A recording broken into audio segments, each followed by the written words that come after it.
Hi, welcome to another video. This one's going to be the first in a new series where I'm going to talk a bit about my climbing training for the upcoming year. I'm one of those climbers that has just climbed regularly and consistently over the years, and I improved quite quickly at first, as you do, but in the last couple of years I've kind of stagnated and hit a plateau.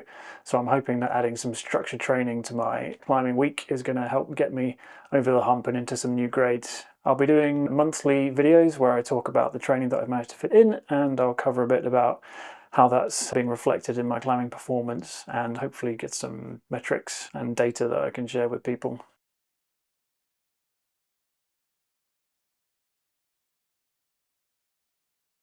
To begin with, I'll just talk a bit about my climbing background. I've been climbing for about 8 years now.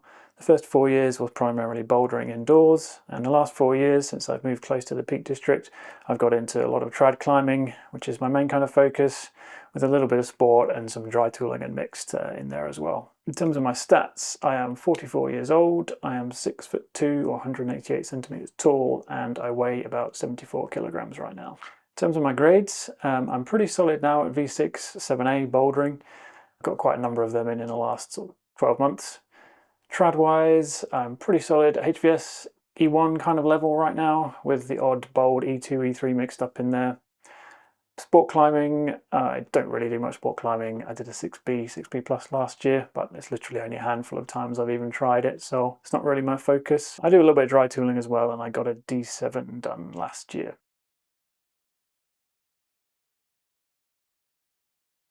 So, my goals for 2025. Mainly, I want to focus on trad climbing. I'm obviously capable of doing harder moves than I have done to date on trad, so part of it's just going to be getting used to trusting my gear and trying hard on routes that I might come off, because at the moment I just kind of lean towards bold routes that are well within my capability, which although I like it, it's kind of my strength. I should focus on my weaknesses more and get on some more harder, steeper, pumpy routes, which are definitely my weakness right now.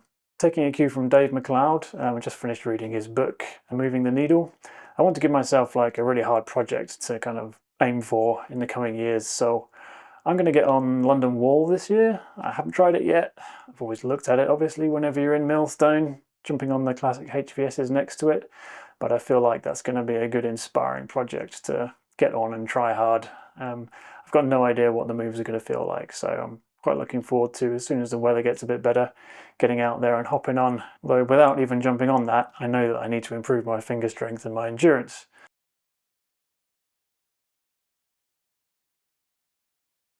So I am adding into my training for this year a structured hangboarding program. Going back to Dave McLeod again, I'm going to use his 30-minute hangboard routine video, which I'll share up here. Pretty basic hangboard routine. It's got 10 minutes of warm-up and then 3 10-second hangs on an open grip, 3 10-second hangs on a half crimp, and then 3 10-second hangs on a 3-finger drag with 2-minute rests in between. I've kind of worked this into my working from home routine, so I just do it in my lunch breaks. So I'm aiming to do it 6 times a week, so pretty regularly. I'll talk a bit more in my January update about how that's been going and have I managed to do it 6 times a week? Do I feel like my body's up to doing that? But we'll come to that in the next video. In addition to the hangboarding routine, which is new to me, I'm going to continue to climb 3 times a week, which is my basic routine. 2 evenings during the week, be bouldering indoors or bouldering outdoors, or sport in the summer when the days get longer. And then on the weekends, it's usually at least 1 or 2 days of trad or bouldering, kind of depending on the weather and the conditions at the time. On days that I don't climb during the week, I do try to get to the gym and just do a bit of antagonist work and a bit of a swim, but it's not really somewhere that I'm focusing on anything in particular. I may substitute that for some flexibility work in future, but at the moment, I'm going to start off, the main focus is adding the hangboarding to get my fingers stronger.